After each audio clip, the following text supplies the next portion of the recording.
Hey guys, do you notice anything different about me? Okay, so it finally happened. I finally got the Roux-en-Y gastric bypass surgery, finally. So I'm with my mom. She's over here next to me. Do you want to come in and say hi? Hi, how's it going? So surgery was Wednesday. Was it Wednesday? No, Friday, December 7th, 12/7/12. And I was in the hospital until Sunday evening, and then they discharged me. It was a lot more painful than I thought it would be. I mean, I just went through, you know, this is my 4th surgery since October 19th. So the cyst removal surgery was painful but manageable. And honestly, I kind of thought, you know, removing a huge cyst would be more painful than this, and I don't know what I was thinking. So it was really painful, and I was pretty miserable in the hospital. My family came and visited me and really helped me a lot. The hard thing in the hospital is you can't really get out of bed on your own because you're hooked up, at least I was hooked up to all these monitors and IVs, and my legs are hooked up to those cuffs that, you know, pump up and down. And so I tried not to get out of bed too much and tried to kind of do everything at the same time. So if I was going to get out of bed, then I'd try to use the bathroom, take a walk, do all that together. I had finally, something that I really struggled with was I was itching a lot. And I think that was a reaction from the medication. I was first on a morphine pump for the first 24 hours. And literally I would hit the thing, and then I'd be like 5 minutes later like this. So my mind was awake, but my eyes couldn't open. It was really weird. So everybody thought, oh, I'll let her sleep. Well, I really wasn't sleeping. It's just my eyes couldn't stay open. So I hated that. So my dad and my aunt came and visited Saturday morning, and literally I did not push that pump because I didn't want them to leave. I was so lonely. And so the nurse kept coming in and saying, why aren't you using your pain meds? And I said, I'm just sitting real still. And because I honestly, like, I knew how it affected me, and it really made me, like, physically my eyes couldn't stay open, and it was really uncomfortable. So they took me off that and then switched me to oxycodone, and that was not managing the pain at all. I was actually worried Saturday night about going home because I was still in so much pain. So they called the doctor a couple of times and had to keep increasing the pain medication. And then also I was itching really bad under every skin fold, under my breasts, under my stomach, on the sides, pretty much everywhere that I had a skin fold. I was just itching like crazy. And finally Saturday night, the nurse said, she kind of looked, and I was still covered in betadine from the surgery. So she said, oh my gosh, nobody offered you a sponge bath or a shower? And I said, no. And so she immediately did that, which was wonderful. And I was really thankful for that. And so the nurse and then the nurse's assistant that worked that night, both of them went above and beyond, way more than anybody else had. And they made me feel a ton better. And I let them know that. So Sunday, the doctor came in and removed my drain, which was interesting. The night before, late in the middle of the night, they had actually what's called stripping the drain. So they take the tube and they kind of pull on it to get more suction. And honestly, I felt that way deep inside, and it felt like someone stabbed me. And I just was like holding myself like this, like, what the F are you doing? Like, that is killing me. And so immediately we put an ice pack on it, and that helped. But it scared me a lot. And so I was so anxious for the doctor to come in the next morning, because I thought, oh God, she's gonna take it out and it's gonna hurt so bad. And yeah, I thought I thought I was kind of strong with pain, you know, but I felt like such a wimp in there. And so the doctor came in and just starts like undoing everything. And I'm like, are you gonna take that out? And she's like, yeah. And I said, I'm sorry, I need a few deep breaths. I need to bring it down because I am just freaking out. And I just started bawling. And so my mom's there, my aunt's there, and I'm having just a breakdown. And so she's like, it's gonna feel better once it's out, like I promise. And I'm just like, you know, the anxiety was through the roof. And and I was kind of sitting upright more. And so she gets ready to pull on it, and she gets about halfway, and just the feeling of it, I for some reason clenched my abdominal muscles, and it held onto the tube. So she had to pull even harder, and then it squirted stuff. God, squirted stuff everywhere. And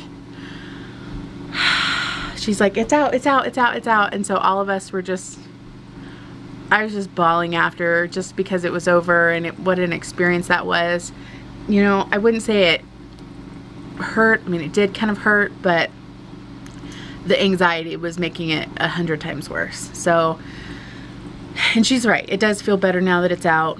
I'm a little paranoid with the last incision that there's going to be a bunch of fluid clump coming out, but so far it looks really good. I have, I want to say 6 little incisions, and then I have 3 other little incisions from the previous surgery. So my stomach's kind of a mess. I don't even know. I still got steri strips on them. So, and I've still been, the one wound that was really big and that I've been having to go to wound care for is still a hole, and so we're still packing it every day and pulling it out. And so I think they're probably going to have me do another wound care assessment and see what's going on with it. My insurance has been great as far as paying for wound care supplies, and having the right supplies helps a ton, because I was just using tape and band-aids and stuff at Walmart, and it was ripping my skin up. So let's see, so I was sent home. We didn't do the oxycodone because it was making me itch so bad, so now I'm on Dilaudid, which is helping, and I'm still taking liquid Benadryl with that because I am still itching. It doesn't look like a yeast based thing. It's like a heat rash, but then it's got like bumps on it. So anyway, every day, like my aunt helps me. We take a shower, we wash it down with this special wash, and then we put on the nystatin powder, and then pack the wound, and it's a whole routine. And but it is getting better, and I'm feeling a lot better. I was feeling really rough, and that's why I didn't really feel comfortable updating until now, because when I don't feel good, I don't feel like talking. And you can definitely tell, even my family can tell, when I'm talking a lot, I feel good, and when I'm not talking, that's when I'm not feeling well. So yesterday, after the whole shower routine, I think I went a little too fast, and so I got kind of nauseous and didn't feel very good. So today I took it a lot slower, and am feeling better. I've been sipping my water. This is the medicine cup, and so halfway is 15 cc's, full is 30 cc's. So 15 cc's is 1 tablespoon, 30 cc's is 2 tablespoons. The first day I could do 1 tablespoon every 15 minutes of water, which went down fine. And then they added chicken broth and hot tea, which was okay. And then the second day I could do two teaspoons of those at every 15 minutes. Now I don't need to measure it every time. I just keep a water bottle with me, and you know, am drinking, sipping a lot. The Dilaudid pills are really small, so they're easy to swallow. Sometimes I'll bite them in half just because I don't want them to get stuck. So far I haven't had anything get stuck, but I know that can happen. The Benadryl is a liquid, which is good. I had to take Cipro because I had a little bit of a bladder infection from the catheter. So the Cipro, that was probably the worst. They were big pills, and so I had to use my pill cutter and cut them into thirds usually.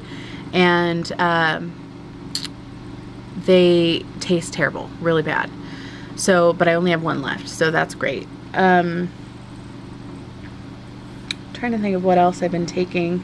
I have to do Prilosec to help keep my stomach acid down, and that I've just been putting over yogurt.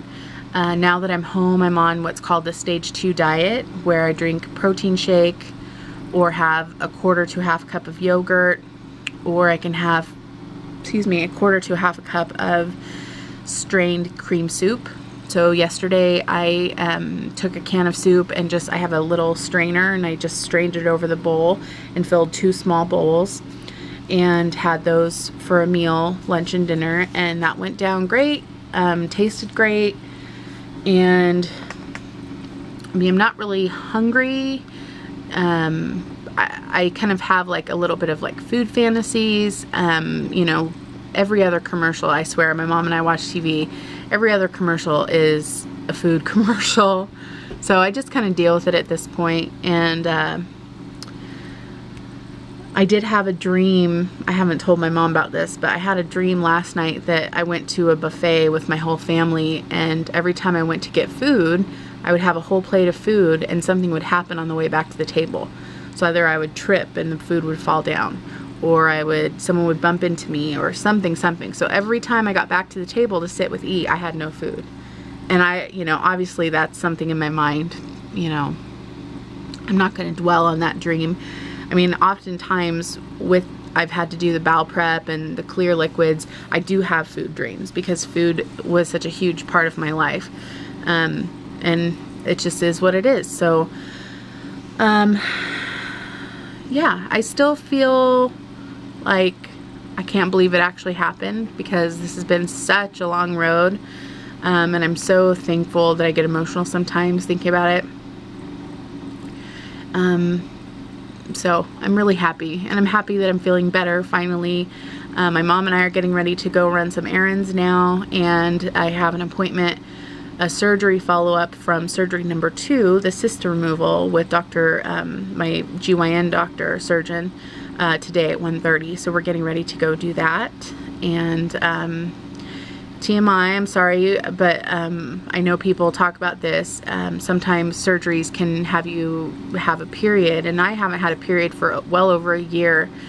I was on the depot, which I stopped in April, but then I also had a giant cyst connected to my, you know, reproductive organs. So who knows why I didn't have a period.